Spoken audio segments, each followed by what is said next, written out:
All right, guys, we are back here for the second half of our podcast here tonight, episode 39. Again, it's our BlizzCon recap show here, and if you missed the first half, well, we talked about the new heroes, we talked about the new maps, and we talked about our overall experience at BlizzCon. But now we're going to be talking about the competition side of things. Now, it was an exhibition event.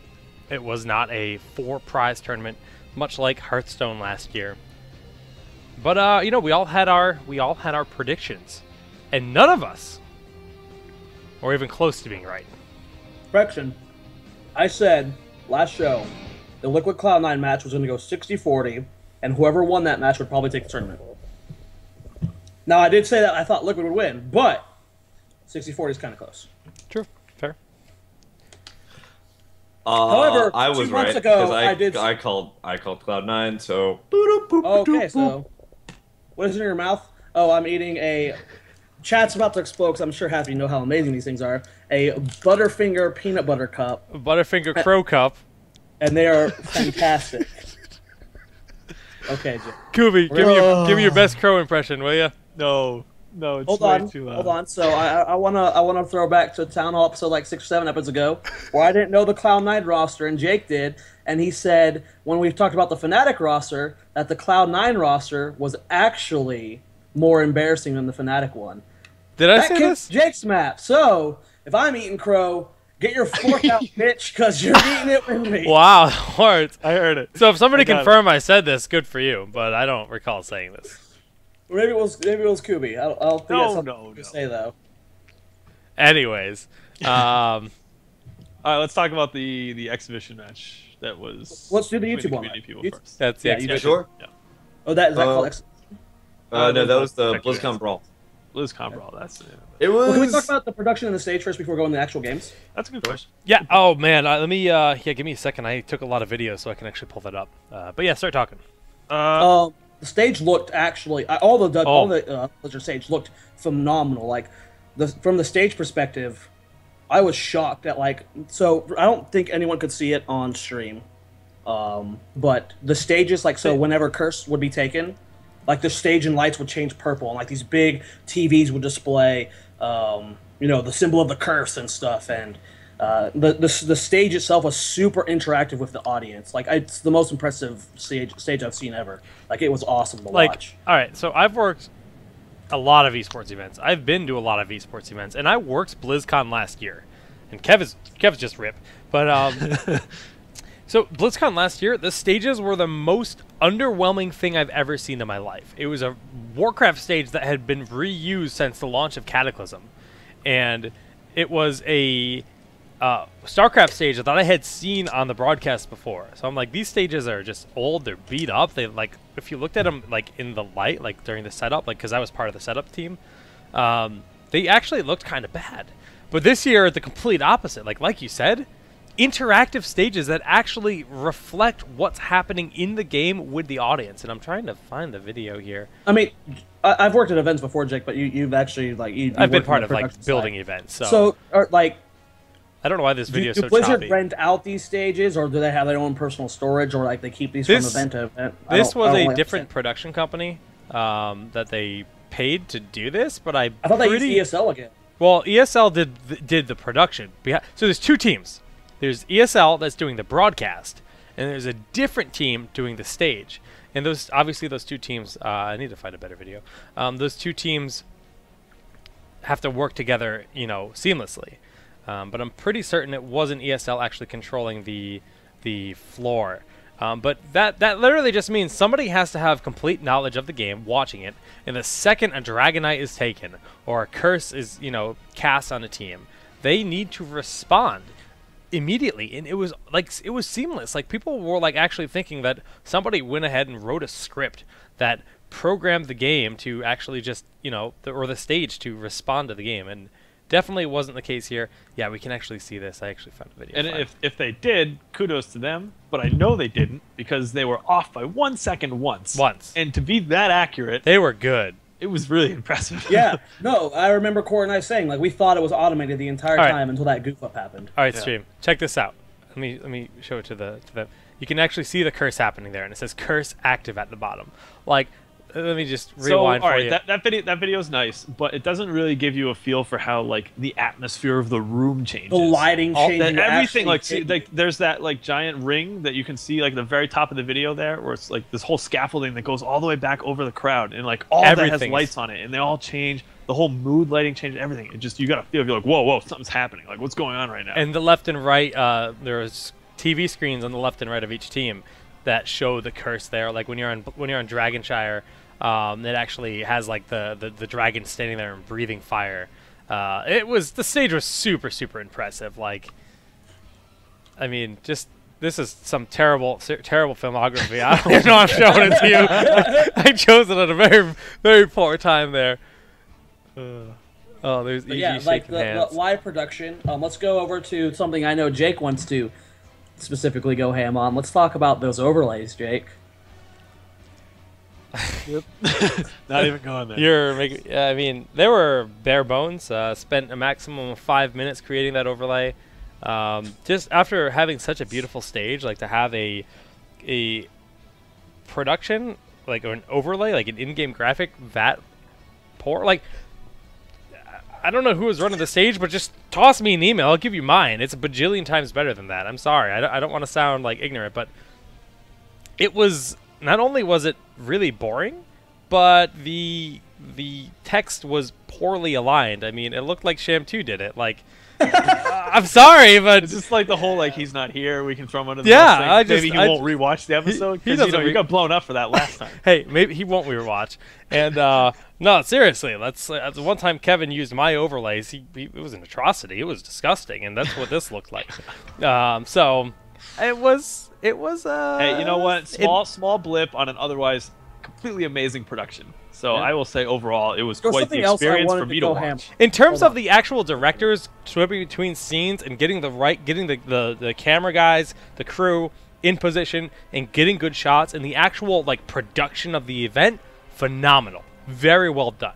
But in terms of the preparation with a pick ban screen or any kind of graphical thing that's shown on the screen, even their roster cards that they created were really bad. Like, in theory, they looked good. They had a nice template, but the size of the text on those roster cards was so small. Like, there was so much, like, space they could have been using. So, as somebody who works in graphics and broadcasting like that, I was just kind of like, whoa, this did not get, like, reviewed. Like, this was, like, just cranked out and, like, here's a template, and they just slap text in there. So I was a little disappointed in those regards, but in terms of the actual production in the stage, other than the graphics, great show.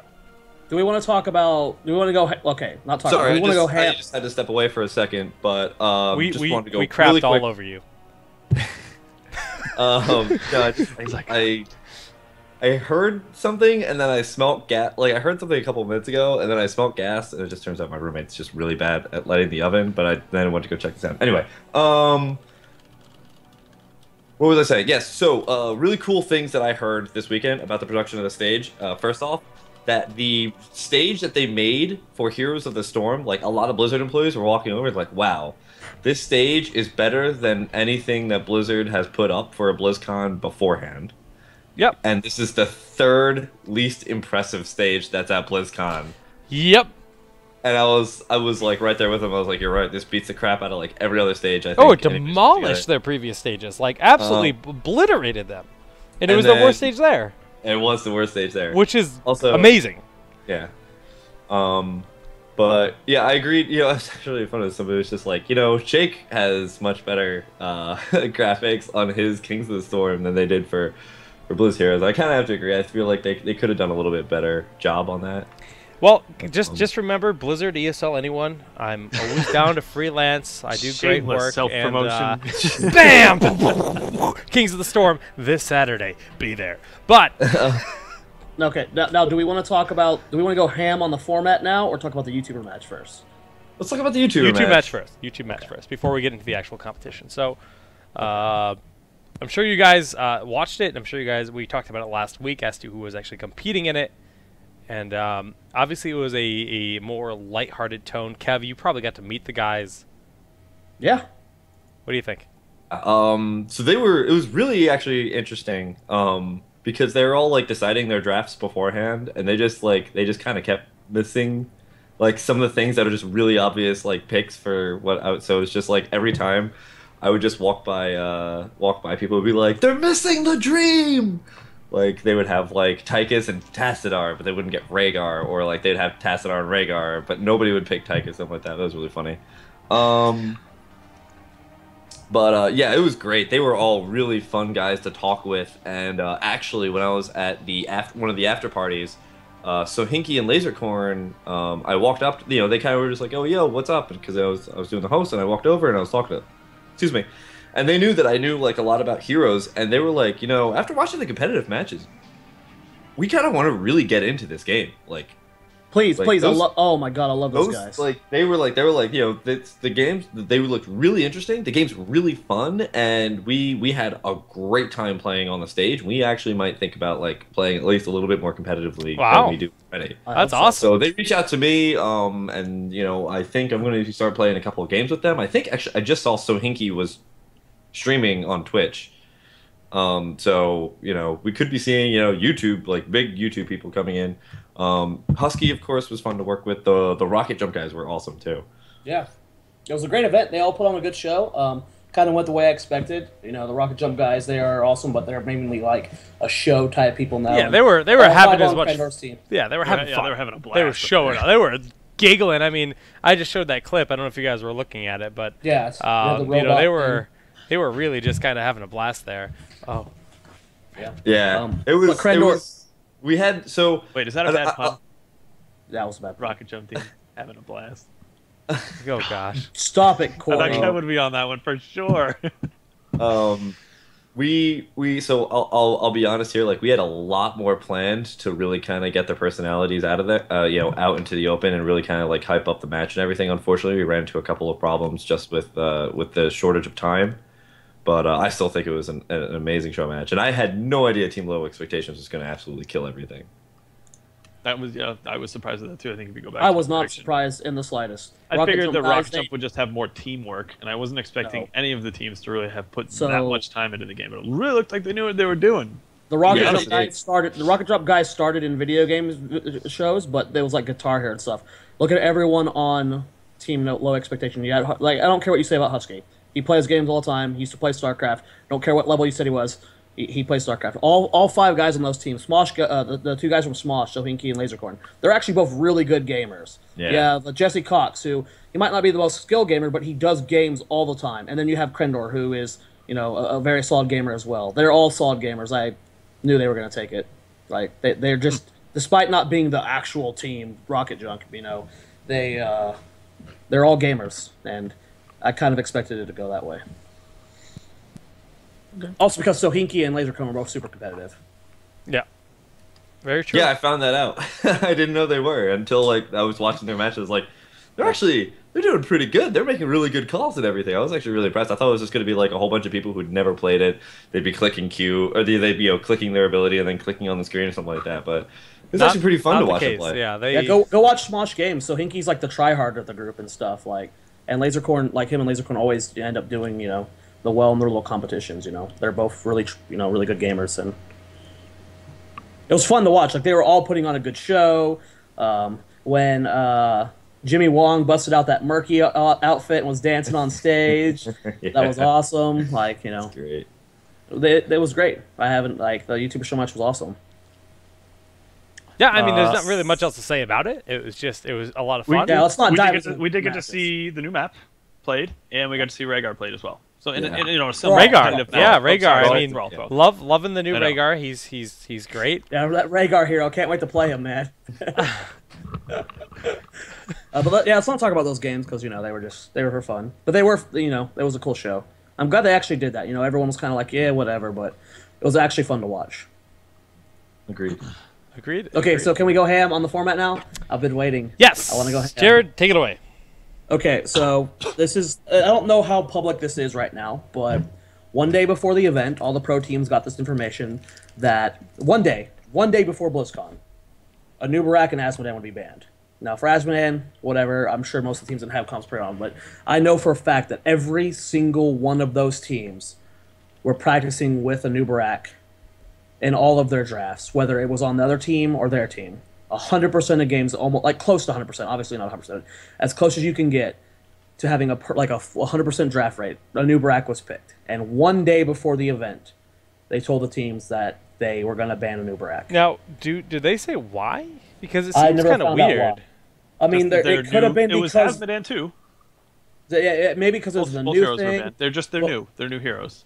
Yeah, so I mean, it's kind of strange because they're not that new. Like, that's really terrible for competition. Yeah, one day before. Yeah, that's agreed. Time wise, it's not for prize, but still, it's for a lot of pride. It's for a lot of pride. A week or 2 weeks, at least you get time to practice. They had no time to practice. That's why some of these, like, I'm not going to make excuses for some of the drafting, but some of these comps, were probably like when all of a sudden like a hero that's like.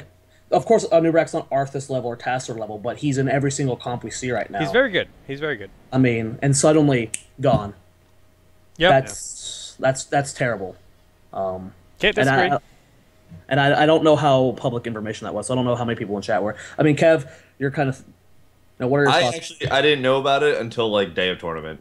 I got there, and I didn't know like any of the format at all. I got a binder, but I couldn't find it for the longest time. Like a binder of like such organized, many professional. Wow, many professional.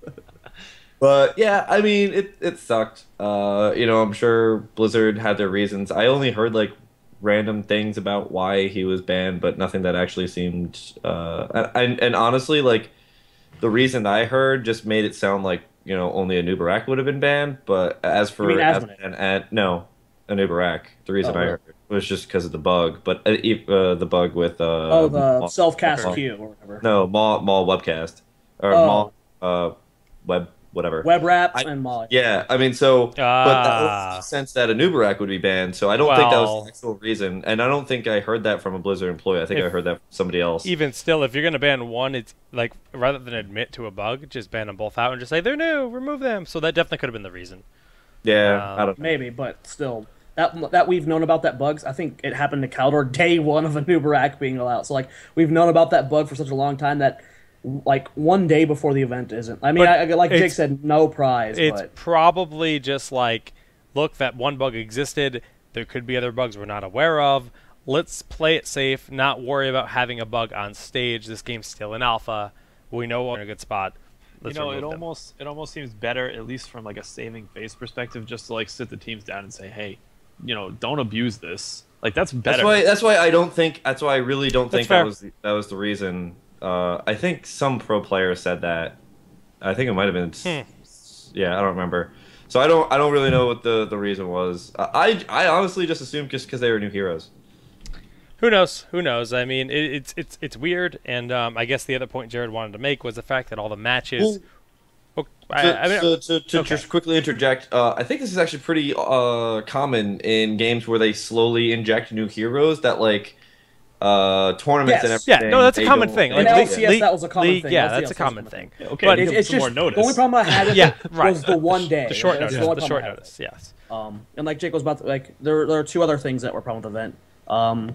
I mean, we already talked. We actually didn't talk about rank play, but when rank gets when rank gets launched, there will be no initial bans. It'll just be the standard draft format we've been working. There were no bans at the tournament, which all the teams have been practicing with bans. It's been something we've been doing for a while. And it actually was kind of draining to watch matches where you have Arthas, Abathur, Tychus, and Tassadar in every single game. Like, it just felt weird to watch because of no bans. I agree. I didn't like it. When they announced like other stuff and the ladder wouldn't have bans, I was like, it's not that bad.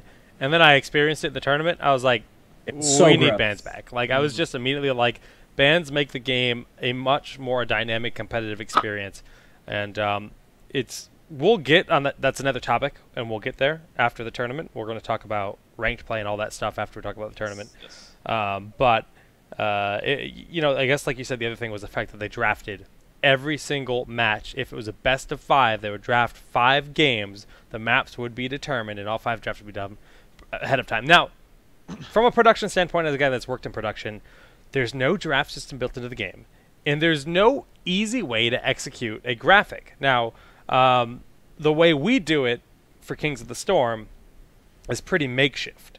We have the 2 lobbies, and I have it all wired in. I have multiple computers plugged in, one showing each lobby, and I bounce between them. And it's by far a good experience. So they essentially did the same thing, except with way more gear. So they had the stage with all the players, and they had a screen behind every player, and on that screen would be the hero that the player is going to be represented by in that game. So they just show us a shot of Team 1, and it would have all the heroes they're playing, and then Team 2 and all the heroes they're playing.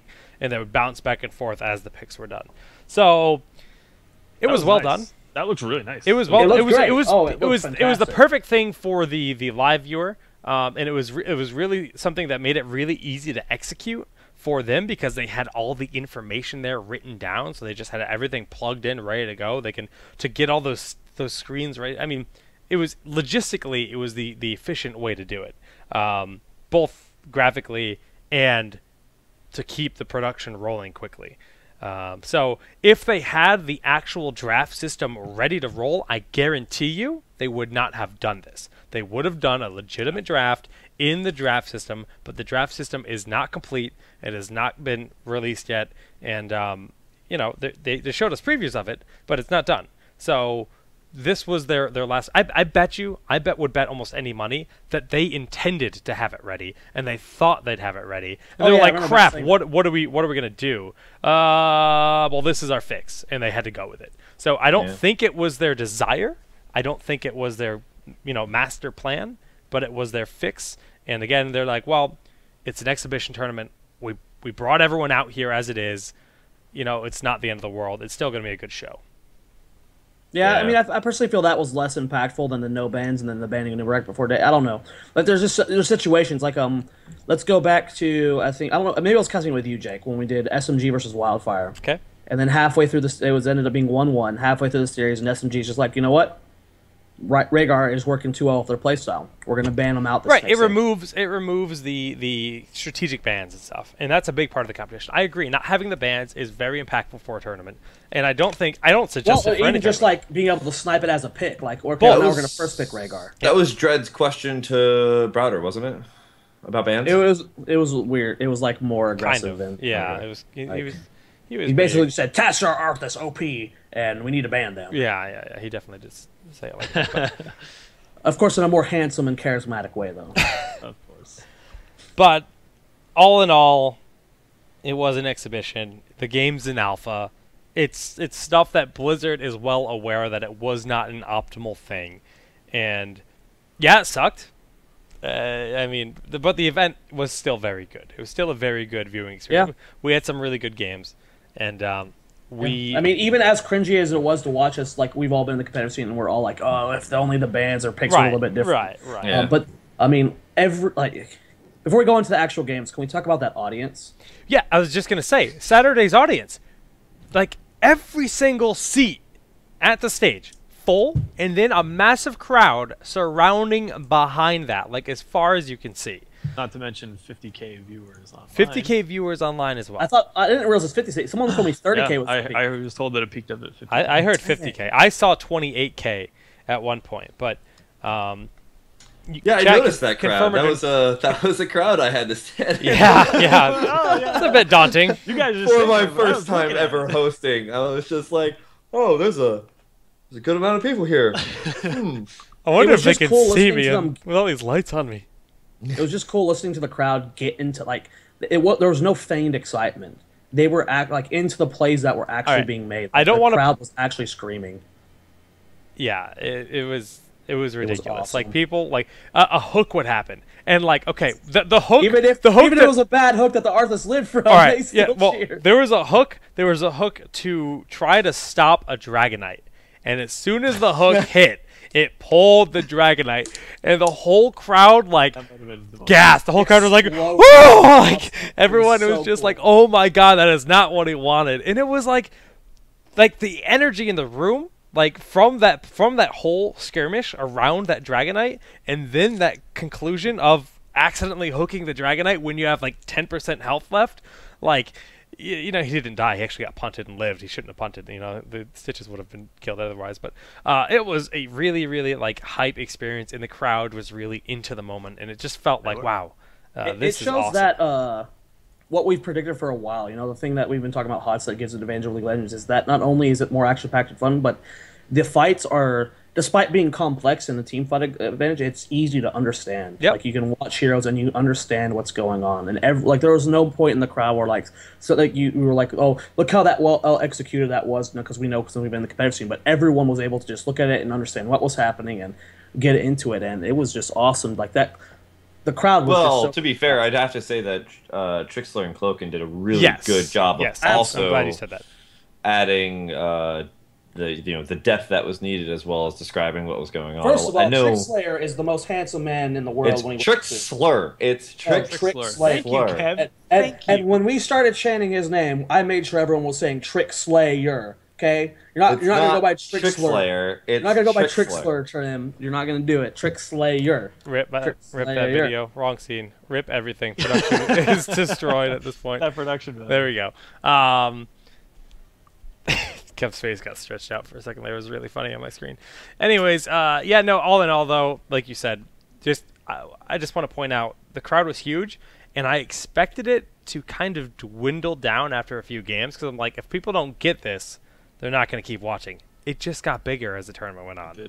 Which is, I mean, as soon as the last match was over and Kevin came on stage, they booked. They were like, I'm done. But, as it got really late, they kind of no, I'm teasing. For Liquid versus C9, it got really empty because it was like 11 p.m. by the time. Oh no, but that was Friday. That was the semifinals. That was really late at night. Oh, for the finals, my bad. Yeah, but Saturday for the finals, that's when it was massive. And yeah, everyone stuck around for the whole thing.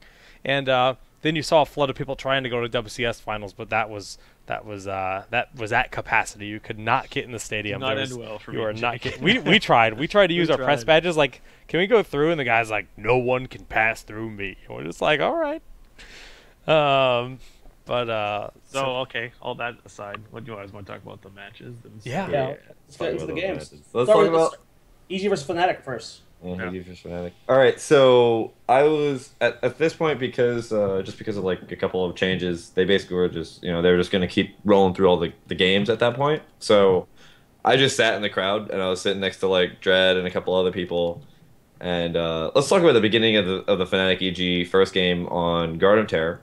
Was that Fnatic was like came out on fire. They were like grabbing Merc camps really quickly. They looked like they were like gonna like absolutely take this serious. They like stole no the problem. aggressive Giants like immediately. I remember that. Or was it? No, that was on Cursed. I think they did that. Yeah. But it was just like they were super aggressive with all of that stuff right away. But and like.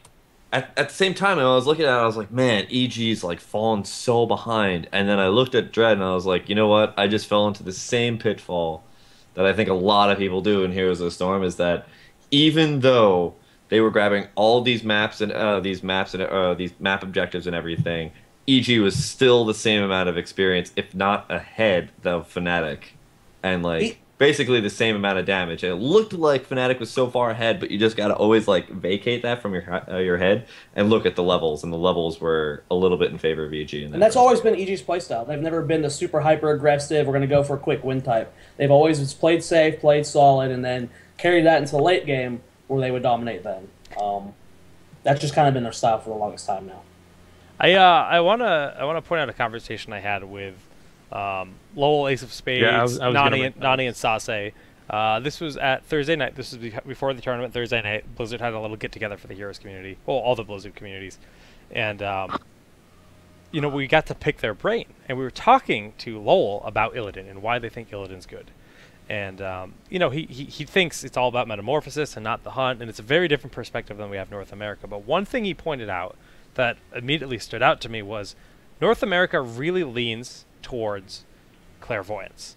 And he says clairvoyance is a waste of time. 9 times out of 10, you're going to cast it because you know they're there. You're just getting confirmation. But it's pretty obvious what they're going to be doing most of the time because the maps aren't that big. Cleanse, on the other hand, is worth so much more in a team fight. And since the game is so revolved around team fighting, we have that here. And we saw, obviously, EG picked up clairvoyance, and they used it constantly, and it worked out really well for them. They had a lot of vision.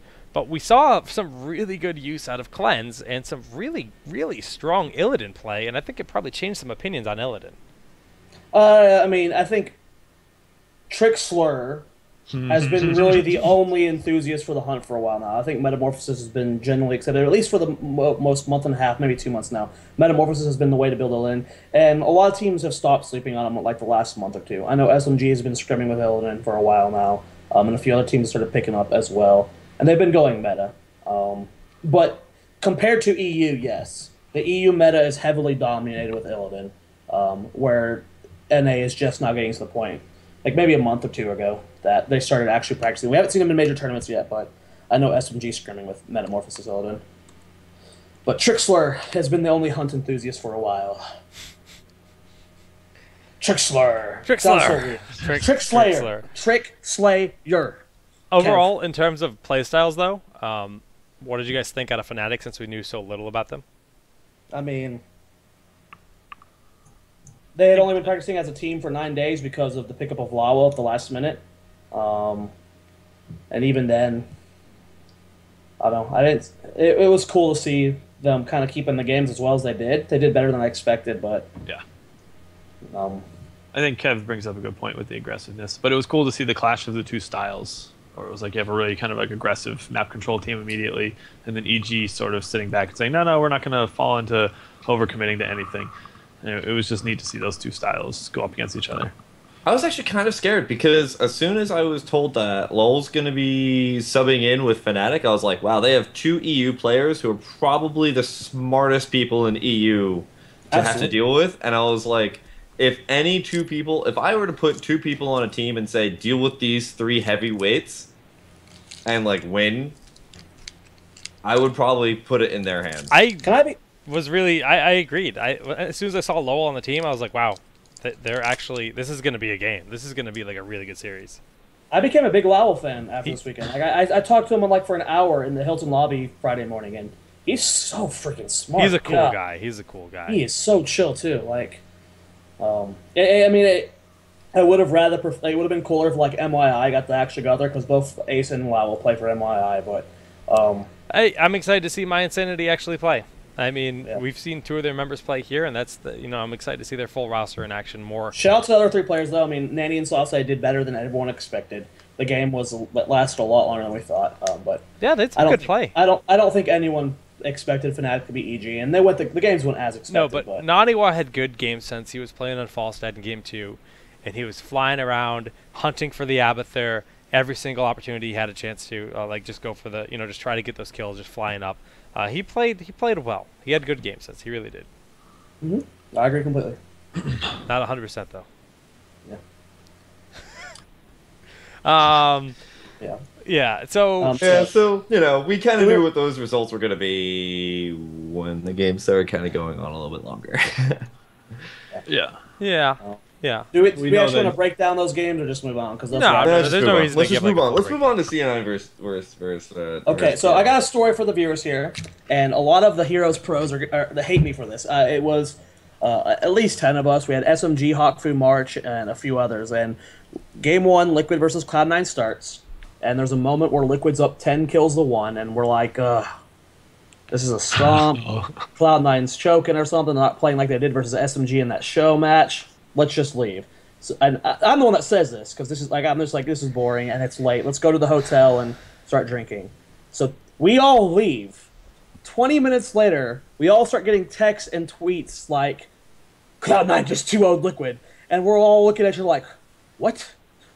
Liquid was dominating Game 1, and then we find out that that was the biggest. That was the biggest mistakes we all could have made because apparently those games were sick. They were very good games. They were games. They were games.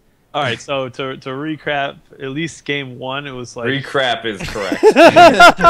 Hey. Recap Game 1. Basically, like Jared was saying, they were up super. They had a huge lead. They get to level 20, and they have 4 people on their team with Resurgence. Four people. And so they just basically dive the core. They get it down to 12%. 12%. They have resurgence, and we're all just like, okay, they're gonna just go back in. They're gonna dive back onto the core. And I don't remember exactly what it was that deterred them from doing this, but they just didn't do it. And we're all just sort of like, oh, this is kind of odd. And they had a mule on the other team. They healed it all the way back up. This game went on for a really long time. It just really took them a long time. And C9 just crawled all the way back, and they won that game. We're all just like, how did they even do that? I don't know. God bless mules. I think so much work. Right? It's the best talent in the game. I think in a lot of ways the problem there was, and I talked to Dunk afterwards, and he pretty much was just like, we didn't feel confident that we were going to be able to do it without getting wiped again, like before getting there. We felt like Cloud9 knew. We just it was nerves and a couple other things, and we just didn't follow through. But yeah, it was like that was the cringiest thing that I think I saw the entire game. It was a choke. It was a big especially choke. Because they saw C9. They were both in the middle of the map, right? Like, here's the two cores, here's C9 and here's Team Liquid. Team Liquid looks up, sees C9 at the Garden of Terror, if I remember correctly. Like, they had some indication, like they saw people going by on minions or they could have just walked right by. Could have just pushed right in and killed it, if I remember correctly. Yep. 12%. And 12%. I'm gonna try to find the point in this video because I'm skimming through it here. That's only game 1, so it's probably towards the end of that particular video. This video is only game 1. Yeah, they actually don't have game 2. I see. Yeah, which I haven't had a chance to see yet. Which so game about 2. Oh my god. Game 2. I'm gonna go ahead and say that it was just drafts. So let me put it this way. C9 at the very beginning of game 1. Holy crap! Like, so Kenma was the sub for Bishu because Bishu's got other things going on right now. I think he's in college. I think that would probably be it. Because I remember I was talking to Bishu like the Sunday before, and I was like, "Yo, when you going in?" And he's like Thursday night because I got school." And I was like, "Oh, rip." But Kenma actually, and I think if I remember correctly, Kenma's not even a sub for Bishu. Kenma replaced Bishu is the wording. All right. So Kenma, and I was like, who is this guy? I know he was on XDG at one point. But yeah, he was just getting caught like crazy, like left and right. Kenma was just getting in every possible match. No, not even every engagement. Like even between engagements, he was just getting caught as Tychus and just dying. So that's why they were like up 10-1. And then I think he finally realized, hey, maybe I shouldn't be running in front of my entire team as Tychus. Except for the time that he bolted in later on in the let's just, we just saw the 12%. 2 false deads here. Zuna's obviously an Abathur clone. Big hook on Bobby Hank Hill, but doesn't get anything done. But pretty much, I think they actually... Is he casting right now? I guess cast mode. They did go full cast mode. God, I always do that. Every time I die in the game, I just start casting the match.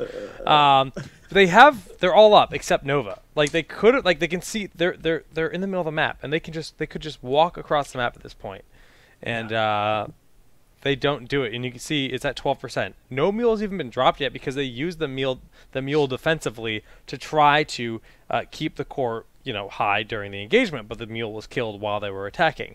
But they're just sitting here grabbing seeds, doing whatever they want, and they could have just ran on in and ended the game, and because 12% you could do so quickly. So, like we already said, a big misplay. And game 2, not even worth talking about. They got wrecked. They just got... Okay, I think the draft should be touched on a little bit because sure. People just look at that and go, the draft is where they lost. Now, there is something to their draft that people aren't realizing, that the Zagara Stitches is great for pushing.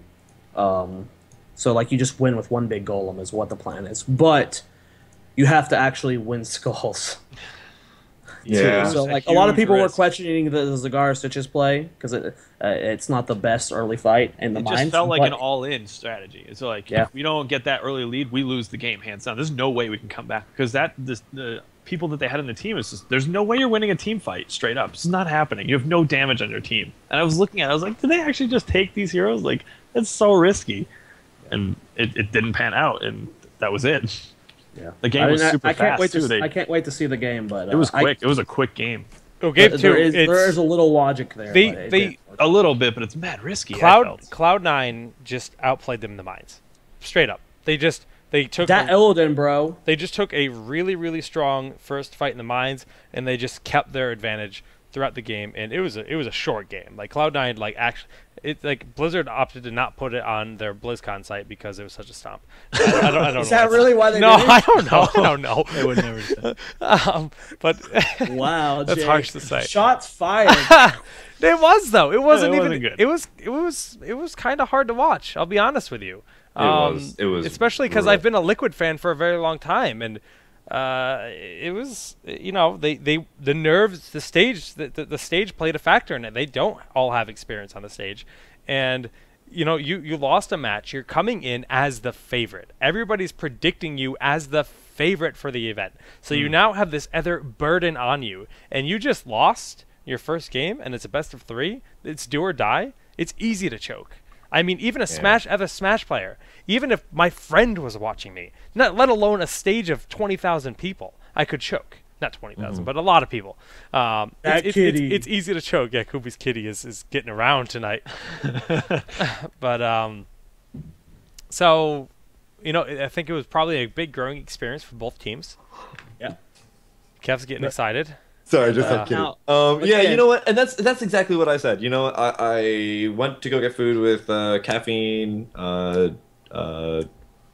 girlfriend and Dunk on Sunday, and I looked at them. I was like, listen, at least this wasn't for money. At least you guys, you know, like this wasn't like a really serious tournament that you guys like completely blew like all your opportunities in this game at all or anything like that. Figure it this way. Figure it that you went on stage, you got stage experience, which is like, it's like, you know, there's actually a statistic that like pilots who fly in at least one engagement and survive it have like an 80% better survival rate than pilots who just like are going into their first I would flight. really hate to have my first flight in combat because that's a scary stat to know. I'm sorry, they're like their first combat flight. Whatever, shut up. And I was like, figure it this way. Figure you guys got out there, you got your first stage matches out of the way before you go to something that actually is worth. It's the ultimate warm up. More. It's the ultimate warm up round. Yeah, kids, if you're going to be explaining to your future girlfriends or your parents why you want to compete on these stages, compare it to like fighting in combat, because wrecked. Look at Kev's face. He's not happy with you right now. You guys are gonna have a fight tonight. You're sleeping on the couch. Just let you and Daddy are fighting. No, You're not fitting. fitting on my twin bed with my there's a light there with my Star Wars pillow. It's cold out. I need to snuggle. All right, Saturday finals. Cloud9 versus EG. Oh my God, Cat. Let's start before we go to the game. Can we start before we go to the game? Yo, I'm glad that somebody just dropped a whole bunch of change because those matches made no sense. Oh wow. Oh my goodness, Kevin. Done. Please. We're done. Let's just walk away. So before we go into the match, the funniest thing, Bobby Hankill's being okay. I'm gonna wait for Corey to get back because I know he thought this was hilarious too. All right, Bobby Hankill getting interviewed by Kevin, and just straight up says, "We outdraft them every game." And then I immediately look over to Idra and LZ. Idra looks over at Jake and goes, "What did he just say?" Yeah. I could actually hear him because I told you this story. I was up there with my camera, like up at the stage, and as Bobby Hankill said that, like Greg turns to LZ and just goes, "What did he say?" And LZ, you know, repeats, "They outdrafted us," and they both just go, "I can't see your face. Turn it on." They just kind of like make a grin and nod their head. Yeah, grimace. Yeah. They played such mind game. Like that was, I mean, like any time that there was a match that got done, they were all like getting up and cheering and everything. And I don't know if that's mind game for themselves or mind game against EG or TL, but like, you know, it just seemed like it didn't matter what happened. They were just hyping it up like that was exactly what they wanted. Yeah. No, I mean they're big. Let me find that. Actually, I see that some of the C9 people are in the chat. I'm curious to know why they got up after every match and went backstage. Get water. They just had no water? They constantly taking sips. I don't remember actually. Stretch their legs. Because every other team, they would stretch legs. They talked about the matches, actually. They got up, they walked behind, they talked about the matches, came back up. I don't know if that was what they were supposed to do, but I thought they were just getting water. Okay, I mean that's fine if that's what it was. I'm just figured it has restroom. Okay. Because I was the host, I was sitting in the crowd, and then all of a sudden, like it was like I think it was the first Team Liquid match, and they all just like got up and walked away. I was like, did they realize this is the best? Yeah, you were sitting with us. You're just like, I have no idea where they're going. Yeah, right Kenma now. says in So chat I that got up and just ran. They just went to the bathroom between. And Okay, talk that's about- fine. and I talk was about just the curious games. to what it was. So we talked about it last week's town hall, the one before this one. We said that a lot of these guys did not have stage experience, whereas a lot of the Cloud9 guys did. And I haven't talked to everybody. Some of them said it wasn't nerves, but it definitely... I mean, we've all been casting EG for a while now, and there were definitely a lot of nerves issues there. It looked like. I mean... I hate to do call-outs, but Chilatek kept getting caught out of position. He made a few questionable hooks. Keelax was missing. I think in Game 2 on Dragonshire there was 2 Divine Storms that didn't hit anybody or only hit one person. LZ, I think, was another really big issue. Is that I saw like times when they were getting engaged upon, and instead of like turning and trying to make it into a fight or anything, like it seemed like 3 members of the team would try and save whoever got caught out, and then LZ as Tyrael was just like walking away and then walking back and then deciding if he wanted to get into a fight and then deciding to walk away again. And I was just like if you guys are gonna like somewhat like 50% go into the fight, you need to all go into the fight immediately. And it seemed like I could probably imagine their comms where LZ's like, don't fight, don't fight, don't fight, and then the other team was just like, okay, we're gonna fight.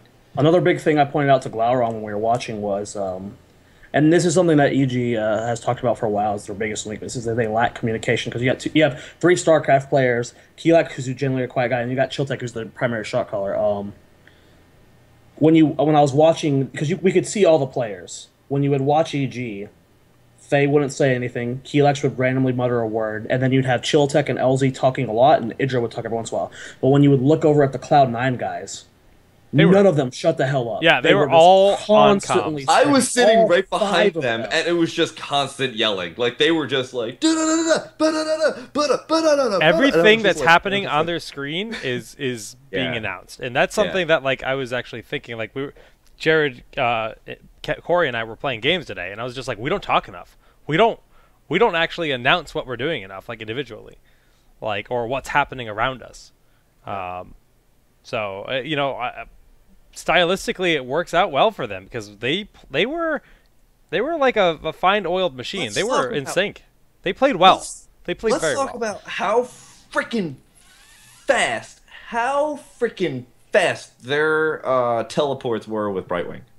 Oh my god! Like there was just like somebody, even like a character on the enemy team was looking to do damage to somebody, and Brightwing was there like in a second, and it saved them so many times. Yeah. I don't even know that reaction speed. Somebody's just like Brightwing on me. They just make the call. Yeah. Like Brightwing on me. They just say, you know, and that's all it takes. And you know, they played really well. Like there's no other way to put it. They played well. You know, and I don't want to take away from Cloud9 because they deserve the win. Yeah, that's really the bottom line for sure. Yeah. But Cloud9 did play well, but it definitely feel like those like Faye, who is someone who's known for just always letting skill shots. I love playing with Faye because it's just like Tyrana. She doesn't miss skill shots. On the Cursed Hollow game, she missed multiple snipes, and that's like it just felt like there was a nerves issue there. Again, don't want to take it away from Cloud9. They did play very solid. Obviously, not the top level of play from any team. There was misplays on both sides because when you have a 40-minute Cursed Hollow game, you can't say Cloud9 played perfect either. There was misplays, but it just felt like. Was this the series where Chilatek cast aside and then 2 Shakanaws hit nothing because of cast aside? Or 2? No. There was one. There was an Abathur clone, and they did the crisscross double Shakana that actually hit. The one time he did knock a cast aside out of the way, which was the day before, by the way. It didn't happen. That was the semifinals. I remember I was just like, oh my goodness, when I saw that. It was only one Shakan. That was versus Fnatic, yeah. Okay. And it did not happen in the finals, though. It just felt like one of the key things I remember, and I hate calling people out because it just feels like we're picking on them. But no, everybody's got room to improve, man. We're not clapping at people. You have to call out people. Everybody's got room to improve. That's what we're here for, man. We're here to tell people where they screwed up. I mean, on Dragonfire where Chiltek was playing Stitches. When he was down at the shrine, he started backing, and then the team, and then Oh yeah, and he canceled backing. Oh, in and the he got bottom of the map. that The was bottom and of then the the map. rest of EG had to come in and save him, and what suddenly was going to be either backing out or a 1-for-0 turned into like a 3-for-0. It was that was we've a been really casting big EG for misplay. such a long time that it wasn't them. That was a They- really big misplay. It was not them at all. And I remember talking to Keelax afterwards. He said that before that day, because like you said, the drafts were happening. They spent 4 hours talking about each map, what they would do in those strategy, and he said they did almost nothing they talked about. It's it rough. just honestly looked like nerves got the best. And you know, that's actually another point we can make about this pre-drafting for each map, because there is actually such a thing as over-preparing. If you know your composition and what you're up against on a map, you can actually overthink and try to over-orchestrate your map, and then you get in your head, we're not doing what we said we're going to do, we're not doing what we said we're going to do, then you're not playing the normal way you play. So that's something that can even mess with your brain based on that format. I'm not sure that's what happened, but it's definitely something that could happen. It's true. Yeah. You know, there's a lot of things to take into account, like we have to play with no bans, to play with a hero, you're not practicing, but at the end of the day, Cloud9 played better both days. They went 5-0 in that tournament when, I'll be honest, yeah, everyone's talking about the damn Crow. Let's bring up the Crow. I predicted a month and a half ago Cloud9 was going to get stomped. And then over the last month and a half... Shall we read that Reddit thread? No. I brought it up. Okay, that's enough. Over the last month and a half, they've taken games off SMG. They've improved quickly. They've done well in tournaments. And they just won BlizzCon without dropping a single map. I mean, you can't take that away from them. No matter what the format was, no matter how the other team played, they've kicked ass the last month and a half, and I think Cloud9's manager Jack said that they're sticking around with the heroes. I hope they pick up the exact same squad. Yeah. Cloud9 Jack. Not only are they sticking around with heroes, but I'm going to tell you right now, they got their gun sights on SMG. That's what I found out. Like they're like, okay, well we beat these scrubs, let's go take on SMG. That's like, they didn't say scrubs or anything like that. I'm just going to put that. I'm going to put those words into their mouth. But they're really, yeah. See, look, they just said it on chat too. I didn't even read it. But yeah, we were talking at the Twitch party, and they're like, "Yo, we want to take on SMG." And hey, like, well, Cloud9, we run this tournament called Kings of the Storm. Show up, see what you got. what you got, boy? We'd love to have you play. That's a personal invitation, if you will. But yeah, shout outs to Cloud9 Jack, because Cloud9 actually supports one of my. I met him. He's a really cool guy, by the way. Yeah, I actually didn't have the chance to sit down and talk to him, but he supports Mango, and you know, Mango obviously. I'm a Melee guy, so I've loved Cloud9 ever since they stepped into Melee, and now having them in Heroes, it's a pleasure. So Yeah. But shout outs to I mean, EG has PP on Melee as well, and Liquid has Ken. And ignoring misplays, because we talked a lot about like just mistakes and made from everything. Was there anything from any of the games that stood out that was a really awesome play? Because I mean, those series were all like every match was full of just like, oh god, what's happening? I really wanted to ask. I don't know if that was a misplay or whatever, but I wanted to ask Bobby Hank Hill how he felt when the hook from Stitches was going across the map, hit the Dragon Knight, and pulled back the Dragon Knight as it was transforming. I wanted to ask him on stage, but we didn't have enough time. Because that was just like, I was sitting behind stage. I watched everything backwards because I just watched the rear projection of the projector screen. And I was like, what? What? I didn't realize it was going to happen. It was awesome. Yeah. Can we all agree Abathur's just dumb at this point? Yeah. Abathur is really strong. He's the living countdown on a map. Like, Yeah. you just, if it's 16, rip. But I feel like Blizzard understands this. They're starting to, the skill ceiling on Abathur is I mean, they upped him and they upped him and they upped him. They gave him like minor little upgrades over time throughout the alpha, and people have progressively gotten better and better and better with the hero, and he might be a little bit too strong. So I really don't think Blizzard can disagree with that. I mean, I think they probably understand that. So we'll probably see changes in him. Can we also talk about, so apparently Zuna's been keeping it. Zuna played Abathur, right? Yeah, he had a couple games of Abathur. Yeah, apparently, like they just expected Zuna to play his standard like his standard like Arthas and random assassins and whatnot. Nobody knew that he played Abathur apparently. That's awesome. That's such a And good so like they trump card. thought it was going to be Jinte's Abathur, which apparently is subpar.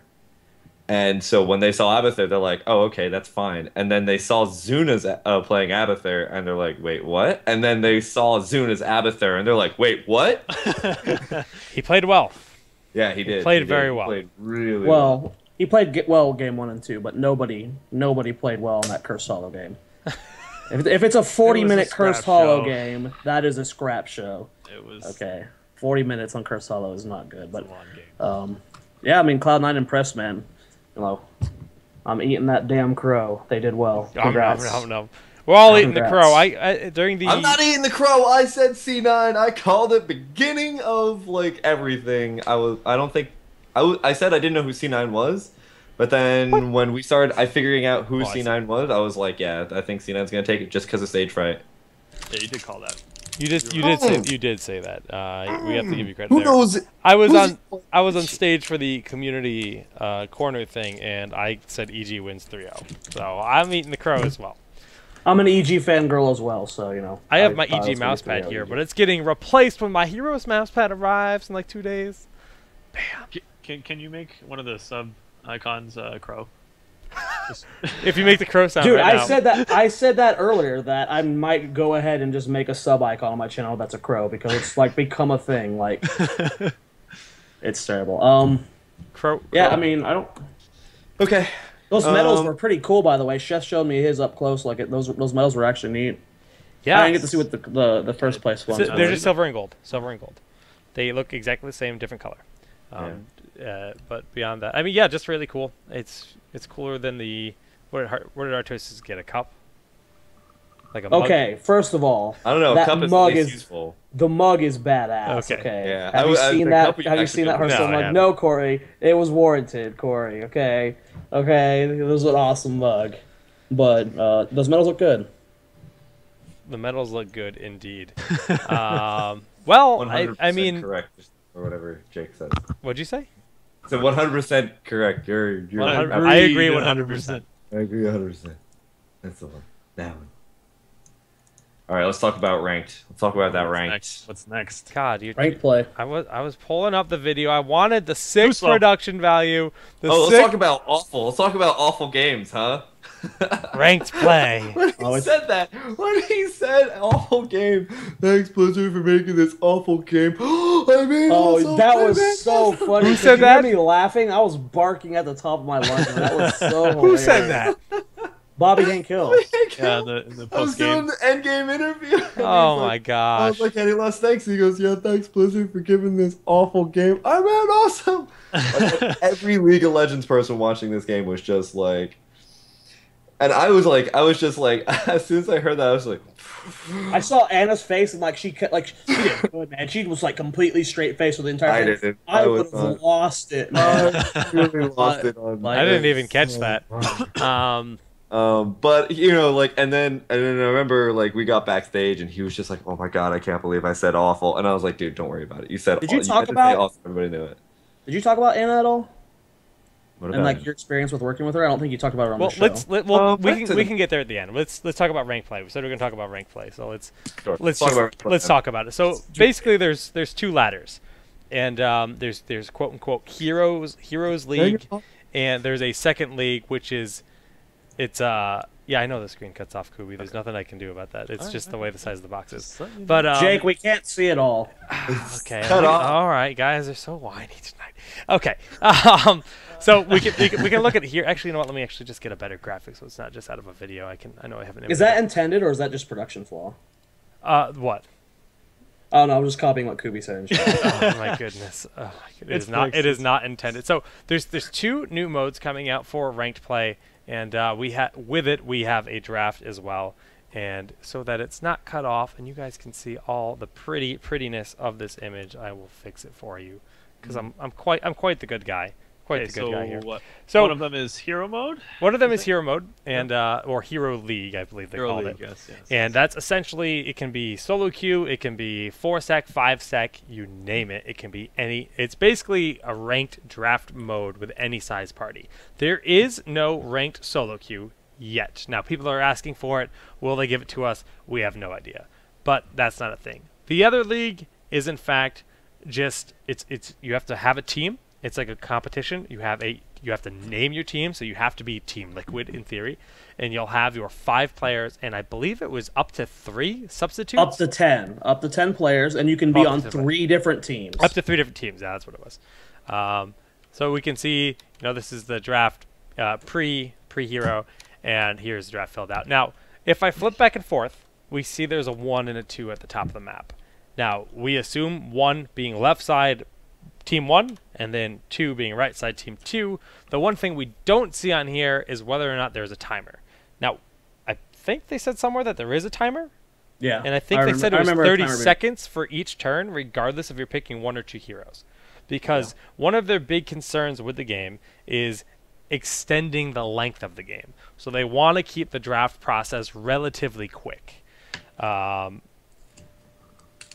You don't see anything because of the overlay? What are you talking about? I can see it. I can see I it. don't know. Just ignore it. Okay. You're fine. You're fine. But it looks interesting. I'm really hoping they put bans in there. The bans is obviously something we need. I'm kind of annoyed that what's the one where you can do whatever amount of party? The Hero League, right? Is that Hero League? Yeah. Why can you queue for 5 people in that? No, but but they said that you can. They'll try and match you against people who are also queuing up as 5. So they try. But that'll work in open beta. But man, is that going to be annoying? It's going to be annoying from here until like the game starts to really fill out. I mean, you're going to have people that queue up as 5, and it's going to be like, oh well, we're going to try to find another 5, even though all the other 5 stacks are going to be queuing up in like the actual ranked play. Well, not necessarily. 1 through 4 makes sense, but 5, I don't know. Once the game has this is the solo queue is going to be your own ranking, or this is going to be your own ranking. When you do something like a rank of 5, it's going to be a team ranking, so you'll all have the same ranking on that team. So if they're trying to like farm their own MMR, then they're going to only run into other 5s who are trying to rank, who are trying to farm up their own solo MMR. Yeah. And then. But as long as that's available, that's not going to be a thing people are going to do very much. You'd be surprised, because once the player base is like 1 million plus players, that's what I'm saying. Once there's enough players, it's fine. It's going to suck now. It's going to suck. It's going to suck now. It's going to be annoying. In the long run, it's not that big of a deal. But with a smaller player base, it's going to suck. I agree. But overall, I mean, I think the UI looks quite nice. I think it looks amazing. It's pretty Do you well have done. any screenshots of the work where they show the heroes as they were picked? Oh, that looks really good. Be a shame if you didn't.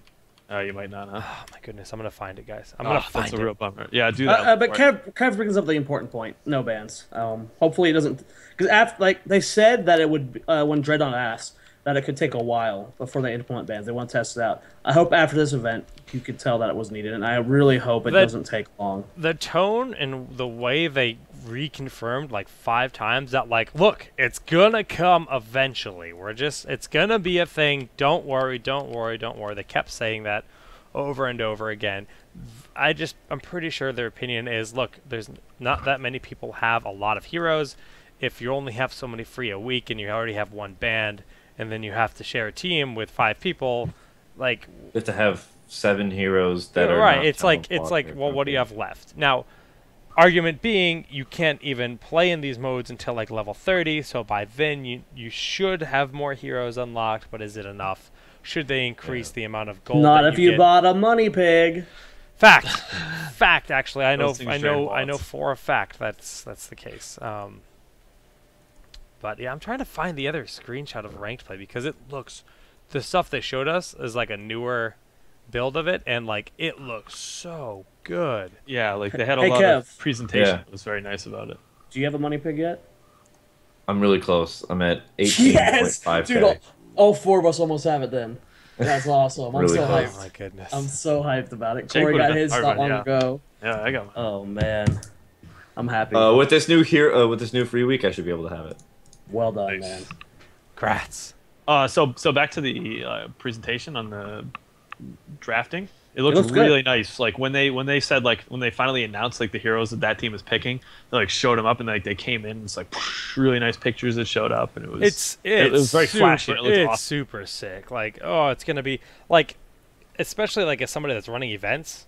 Like right now what we have for drafting is, I mean, Jester has a good system, and heroes. No, what's it called? Why is Kubi muted? I'm blanking. What? Are we getting trolled in chat? Yeah, he's trolling. Kubi is definitely not muted. God, why can't I think of the name of that website? The drafting tool. GG. It's called heroesdraft.com. GGhero.com. Yeah, that's it is really nice, but it's far from what is going to be in game, and it's just going to be super, super cool. And I think more importantly is it's going to have those hard timers. So the drafting, we've had some drafts in Kings and Champions of New Maelstrom that were just like long. Like it's hard to enforce. It's hard to force a player to restrict them to 30 seconds.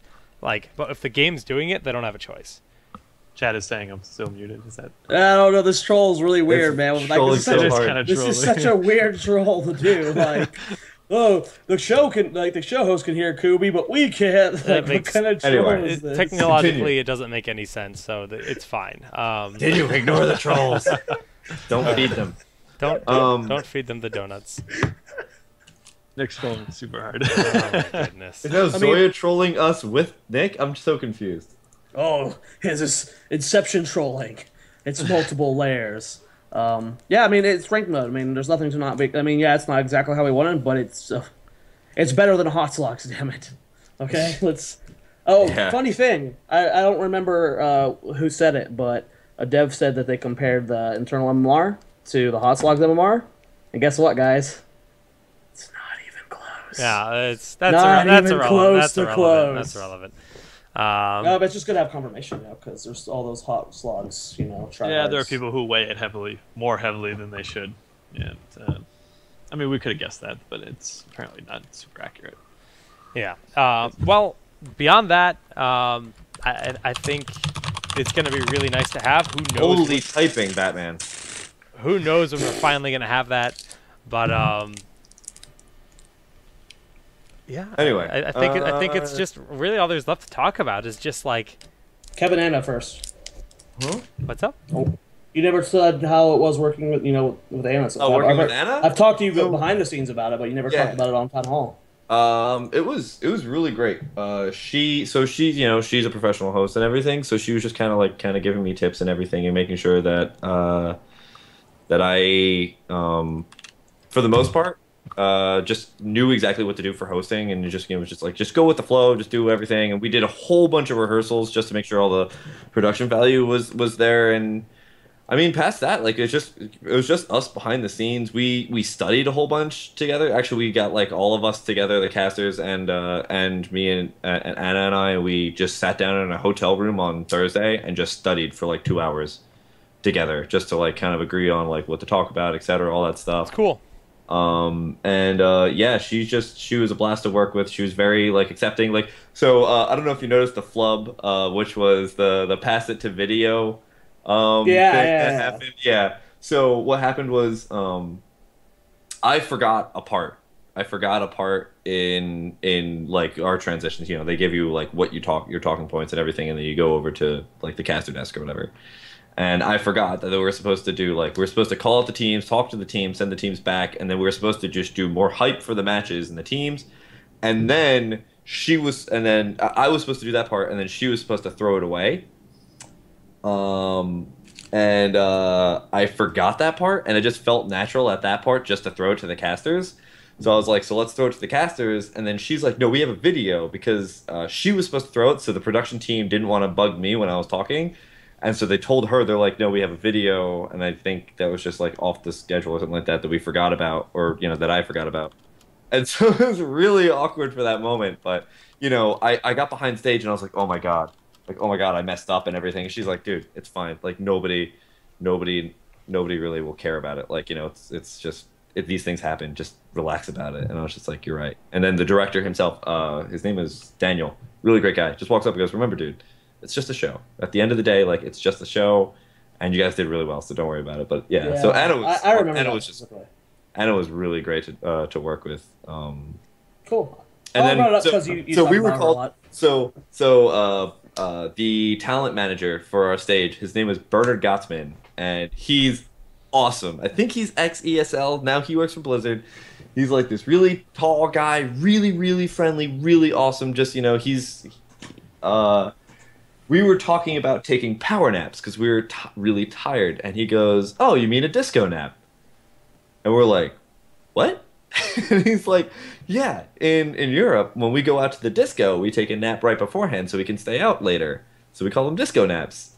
So because all of our team was taking power naps so often, we called ourselves Team Disco Nap. So that's, I don't know if you random hashtag Team Disco Nap between the four of us, but that's funny. Now you shall also call Can't them. say I've ever been to a disco. It's something on the list. It's like a club or a dance. I know what it is. But... Corey. We need to go to the disco. No, we do the need disco. to go to the disco. No, that's not a thing. Me and Matt were supposed to have a dance off. That would have been amazing. That never ended up happening. RIP. Oh yeah, I remember you guys talking about that. You'll defeat him another day. We live in the same state. This is true. Plenty of opportunity to defeat him. Do we want to talk about BlizzCon favorite moments first, or dive straight into the juicy drama? Let's go into let's finish our BlizzCon discussion and talk about our favorite moments from the event. Heroes or non-heroes related, and in the venue or after hours. SMG party was probably the best part of the entire week. I mean, big shout out to Katia. Not only was she got her team out there, because hanging out with SMG was like a big part of the weekend. She was setting up all these events. She set up this party. She paid for everything at the SMG party. So big shout out to her for just making that all awesome. But of course. But yes, the party was awesome, and big, just getting to meet everyone at that as well was really cool. Kubis. You want to know what one of mine was? Meeting all of you guys, and specifically, I mean, Kev and Jared. First time in person, we were all together. I hate you too. Place. How crazy is how tall Kevin is? Like, so tall, and it makes me angry. Like when we met up outside at the fountain, like when I saw I'll walk up to him, I was like, oh, that face on that lanky body. Why is this happening? He's so freaking tall. He's like 6'4". I'm a short 5'10" guy, and it's just like, Kevin, hugging you. I'm like just rubbing my face against your soft body. Quote it. All right. Oh, that was awkward, Kevin. Oh, was man, that your favorite moment? No, that was not my favorite moment. Having Jared nuzzle his head against my chest. God, to pick one, I honestly put this section in there, which is like for top 2 moments, that I can't even pick one. The lights hitting, like when I was hosting, like the fact that I was just so nervous. But Jesus, man, if I had to pick one moment, Jesus, there? Oh my God. Jesus, yeah.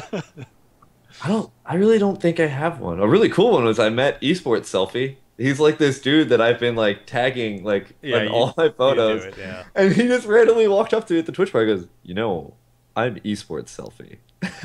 Like, out of everybody that was at the esports, like the Twitch party, it's just like he was the one who was just like, you know who I am? I'm Esports Selfie. Oh, damn it, Matt. That's great.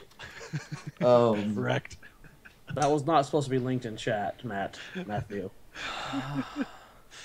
Oh, good times. Oh, wow. Oh, dear. Oh, dear. We were lading in the trap some Korean barbecue. Dear. Serious. That's me and Icona. Oh, dear. That Korean barbecue got real. Serious. Getting to meet everyone was cool. LZ Gamer gave me a hug at the Heroes meetup. That was special. Getting to see Trickslayer and Frodan. We've been friends for a long time. I mean, Kevin and I, we were on Play M with them. So getting to run into them again. And Andrew Kibbles. We didn't talk about Kibbles' observing. Oh my God, his observing changed. Like I've been training. His observing was godlike. I did replay practicing last night too. It was so good. I'm copying his style. God. Like his style was so brilliant. It was very enjoyable. Mad props, mad props. And not to take anything away from everyone else, but I was just like the experience of watching that observer was really, really nice. I would hire him, but he'd been practicing a lot too, and there was and I'm gonna call him out on this. The really cool thing that the really cool thing yeah, sorry. The really cool thing that was, like the really cool observer thing was that when he would zoom out, jump to another lane, then zoom in, he didn't come up with it. It was the backup observer. Yeah, that's what we were He came up with that, yeah. It was really good. It was really good. It was so good to watch. Like halfway through game, I'm like, this observing is actually. Like at first I was confused at what he was doing. I was like, why is he zooming in and out so much? And then once I caught on, I was like, wow, this is actually fun to watch. It's like more than like jumping around the map. It's like one just cohesive like storyboard, like as the story's being told. Very, very cool.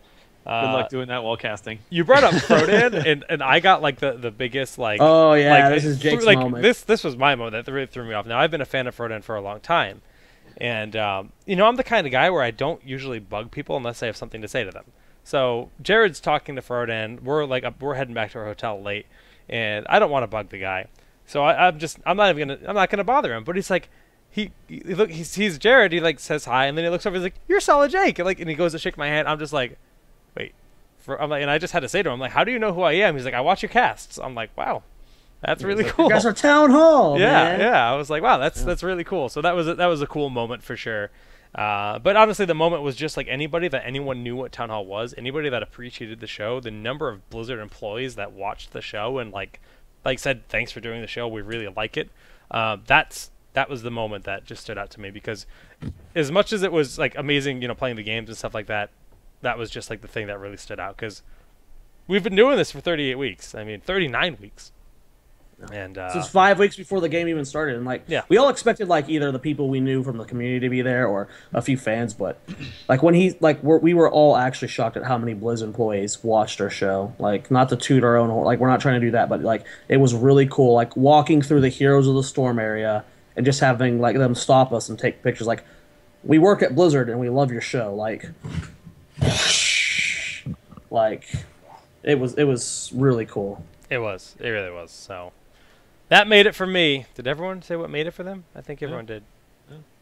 Rip. I think when another really favorite moment of mine was just when Corey, Jake, and I just walked back to the Annabelle and then just sat in the room having a beer each. We just caught up, yeah. That was just great, because I'd never hung out with Corey before. That was awesome. Where was I for this, guys? You decided to hop in a car. You decided to hop house. and go over to hang out. Oh yeah, I had you to set up for that. So that was really cool. I was helping set up, yo. You missed the town hall meeting.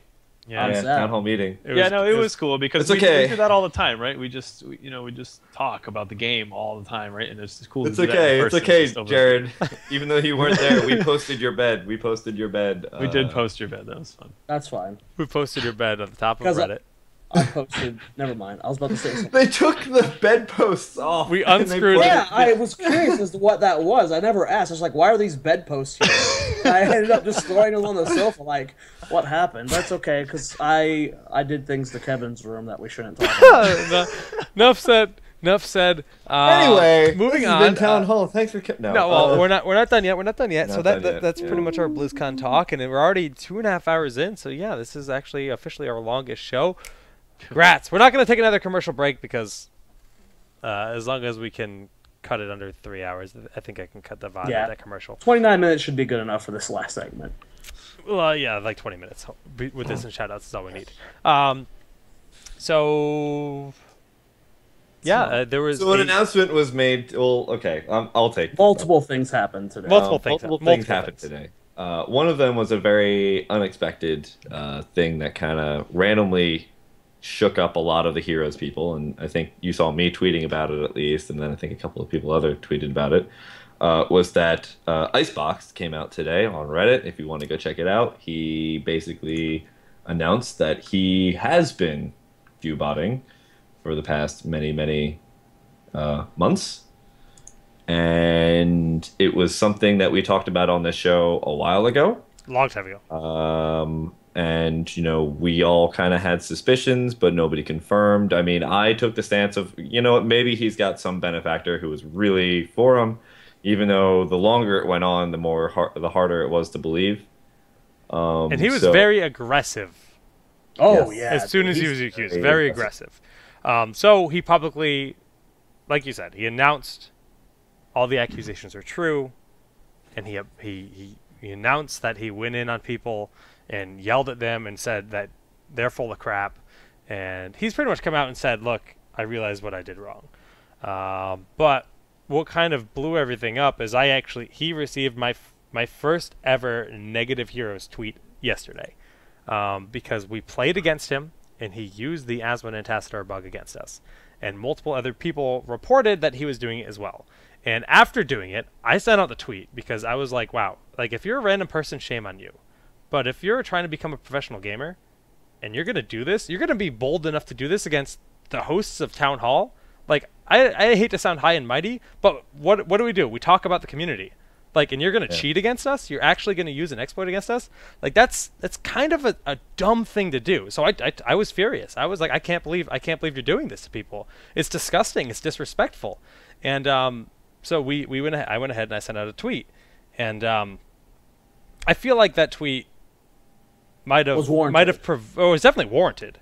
It was definitely warranted, especially because he actually private messaged me in the game and said, blah, blah, I'm not doing it. I was just testing it out. I was just testing it out. You know, other people reported they faced him doing it, and at the same time, like, you know, test it in a bot game. Don't test it against us. Like, what the hell? You know who we are. Like, again, don't do it to anyone. Test it in a bot game. It causes so completely illogical. So he went out and apologized, but Vexx Gaming released him today. They deemed his actions to be unprofessional, and you know, the announcement is here. We have released Icebox from Vexx Gaming. Here's the Storm team. You know, I hope he learned his lesson. You know, I wish the guy the best of luck, but he's had no positive impact in the community at this point in time. By viewbotting, you hurt people that are working hard to try to get their stream up, and you just throw yourself at the top and you essentially cheat your way to the top and build an audience for without having actual good content. Granted, to retain viewers, you have to be somewhat entertaining, but it's still an edge for sure. And then by just powering through the ladder with an exploit, it's not just that though. I actually prepared an entire rant, and I actually wrote it down. Oh wow! That's the first time you wrote in your life, isn't it?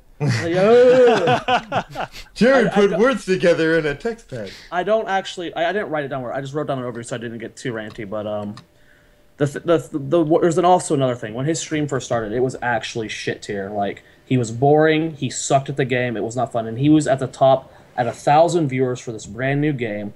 And guess what? When you were like, let me check out this Heroes of the Storm game, and you don't see ZP at the top, you see this guy at the top, and you see this boring guy that's not good at the game. Who could have been potentially turned away from this game because they're like, you know what, this game doesn't look fun, this guy's boring, you know, I'm not going to come back to Heroes of the Storm. That's a good point. He did improve his stream over time. I did tune in a few times. You know, he did become more sociable. He improved his graphics, and he has been competing. But I want to talk about his apology.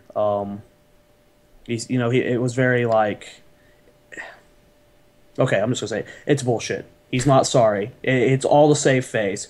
Maybe if this whole thing that happened yesterday didn't happen, I could have kind of believed it, but he has not changed. After those games, after the tweet, he came into my chat, was very aggressive. He messaged me on Twitter and in-game, both very aggressive, while I'm streaming to several hundred viewers, just trying to start crap with me. I'm sorry. I heard you stop yourself earlier. Yes, No, but he's a volatile part of the community that has nothing but a negative effect on anyone. No one can disagree there, and good for Vexx. The proximity between the two events just make it to where this apology was not anything to do with him actually being sorry. He probably still doesn't understand how he's impacted the scene. Everything I look at it's just I'm actually happy that Vexx, like, it sounds so rude in BM, but I'm happy Vexx released him because Vexx had nothing to do with any of this. Vexx is just happened to have him on his team, and like no one looked at Vexx Gaming and went, "That's Vexx Gaming with that guy Icebox. That's Icebox team." No, but it's not Icebox, iSpot. Like it just right. He was tarnishing their brand.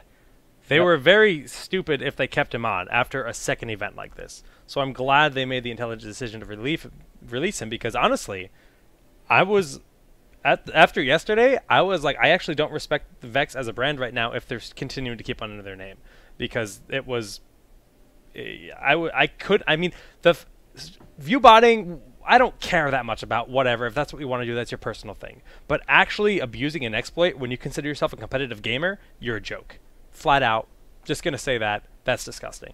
But I don't think we should continue on with this because we've pretty much... I just want to say something really quick. Go ahead. And you know, I have this horrible thing of always trying to like be in the middle ground on a lot of things. And the thing is that sometimes when you're at the absolute lowest, and I would assume that given the proximity of Vexx kicking him off the team, his apology, Jake's tweets, etc., he probably hit the lowest low that he probably has been at for the longest time. And especially if he's been lying to himself for a really long time too, that sometimes, and you know, it can be that it was like I'm not sorry, I'm just sorry that I got caught and now I'm trying to like fix everything. But at the same time, sometimes when you hit the lowest of the low is when you realize that you have been doing wrong this entire time. And you know, maybe, you know, in a lot of his apology, and I've kind of been there at one point in my life. I'm not gonna like really shed too much detail on it, but you know, like when you just kind of realize like you've just been doing everything wrong, like you've gone the wrong way, you've been led astray,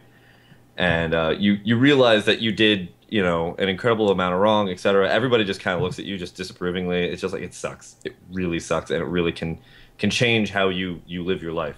I have no idea how old he is. I would assume he's a kid. I've actually literally never watched his stream because I knew what he did. You know, so I don't know where he is in his life, but sometimes, you know, you got to go all the way down to go back up.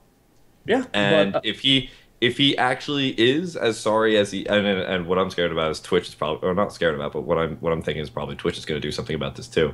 But if you know, if he actually is as sorry as his post sounds, and it sounds somewhat legit to me, it's possible that he actually does realize that he just did as much damage as he did. And the interesting thing about that is, you know, if he does actually learn his lesson and he's able to turn everything that he said that he wants to turn around, well, I mean, it sucks for him just because everybody's just not going to give him as much of a chance of the day. It's going to be a long... He's going to have a very long road ahead of him. I would agree with that. I would say don't give him any ease on it. Like this is like he has to fight his way back. Yep. But the thing that he's going to have to do is honestly delete his Twitch channel, because he's got 6,000 favorites. And he got a lot of that through what he did. And it doesn't matter how sorry you are. If you boot up that channel again with that 6,000 favorite people, you know, 6,000 messages going out, that's kind of really messed up. Like that's just using your ill-gotten gains. So he needs to delete the channel and just start up new, completely, like everything brand new, and fight the good fight like the rest of us have been fighting since the dawn of this bloody game. Yep. And you know, if he acknowledges this message from me to him, is that this is what he needs to do, and I will immediately start getting a little bit more respect for him. I'm just letting you know that there's going to be a lot more respect that you have to gain. But you know, some people have been at the lowest of lows in their life, and you know, who knows? You know, this could be the thing that breaks this kid that was just like, oh my god, I can't believe I did this. But you know, there's the possibility that he could turn around. He could actually be somewhat positive. And I think that we shouldn't completely toss him out of the wind and be like, I will never ever forgive you. No, it's just it's gonna be hard. It's a long road ahead. And I think it's to the point where, I mean, if it was like this entire several month period, he stopped rebutting, and then yes, he did his apology, sure. But with the proximity of what happened yesterday, where he was just a complete douche to both me and Jake, not only just by doing the strat, but by messaging us in chat, like. He even apologized after doing it. It's just a day before. Like, there's no... Yeah. I don't know. He apologized after using the exploit, but he just flat out lied to me, and he admitted in his post that he was lying. So, He just said, "Oh, I was just testing it. Sorry, I didn't realize it was that bad." It's like, and he admitted he was flat out lying about it, like, because he did it to other people. So his judgments are poor, and this is like Champ said, it's a learning experience for him. But he's got a long way to go if he wants to be competitive or relevant in this community in any extent. There is a golden lining around this. Like, look at people like TT1. TT1 used to stream cheat. Used to hack. Yep. Used to hack and stream cheat. And those guys became relevant like down the road. So, you know, if you show you're committed to the game and you get your act together, like Kev said, there is a chance. Let's talk about the fact that ex-Playhamcaster just brought up Dragon in a negative way. You're on thin line already. I'm about to get Katu'd off the show, man. Come on, that's not cool. Yeah, I mean, the end of the topic is really just, yes, map hackers eventually, if they were good enough, they became relevant in the scene again. So yes, if he puts in the time and he's a talented gamer and he plays by the same rules as everyone else, he'll be back in the scene, and I wish him the best of luck. But I think the show we're pretty much out of time. We're almost at 3 hours, so let's do the shout outs, starting with Jared. Yep, you guys can. I mean, BlizzCon's blast. So shout out to everyone I got to meet, either if you're just a fan or another community member. It was awesome. You can follow me over at twitch.tv/SoyaTV. I'm trying to stream every day. Sometimes my computer allows it, sometimes it doesn't. Trying to get that sorted out. But make sure you just go follow me over at ZoyaTV. Follow me on Twitter at IBDZoya. Got a lot of things. I got an EU show match behind the scenes. I got an awesome one for NA coming behind the scenes as well. You know, I'm pretty sure I'll be casting Kings of the Storm this weekend, so you can check that out as well. I feel like I'm missing shout-outs, but I mean, yeah, it was good to see the Town Hall family this weekend. Get to hang out with you guys. What the hell's that face, Kubi? It's just a happy face. Oh, okay. Yeah, that's it. Still, people haven't realized that the channel has swapped over to Jake's channel. So, you know, if you see people just like, hey, what happened to Town Hall and stuff, just let them know. We are officially on just all Jake's channel. It's not doing, like, had someone ask me if it's flip-flopping every week or something. No, no, that would be really bad. It's on Jake's channel, so, yeah. And the VOD's over at YouTube, so Jake GG. But, yeah, that's it for me. Kevo. 2 minutes, go. No. Deep breath. Okay, I'd like to shout out to Blizzard for giving me the opportunity to get on stage. That was honestly probably the highlight of my year. Excuse me, I don't know if you guys saw, I posted a picture of like all the badges that I've collected from events, and like right in the forefront right now is my BlizzCon 2014 Here we go. Get ready. For gamer one. Like these are like all the ones that I've worked in everything, and this one's like my favorite one. That's right now. Your stack is pitiful compared to mine. Oh my god. These are only ones that I've worked at. Pitiful. It's not about how thick your stack is, Jack. It's how you work with the cups. Hey, you know what, Jake? I don't got quantity, but baby, I got quality. Boom. No, get at him. As I spill water on myself. But yeah, so Blizzard, thank you so much. Kim Fan, Jack Legeller, Trixler, Cloakin, Bernard Gottsman, everybody who's just the community team, Nate and Kate. You guys are all absolutely awesome. Everybody who was of the Heroes community at BlizzCon, of course, you get a massive shout out. I love talking to all of you, sharing like all those moments and experiences and everything that we had. Of course, everybody from Town Hall, Kubi, it was amazing to meet you. Zoya, I still remember what you left in my bathroom. That's your shout out. That's like $10 in the tip jar. Yeah, that's bringing that up. That's pretty good. I like that was good. I'm sorry, I'm not even mad. That was good. Of course, shout out to Anna for being awesome. Shout out to the StarCraft guys, because like a lot of StarCraft people, Rotterdam, Frodan, everybody kind of like walked up to me, or just, you know, we were just talking like it was old times.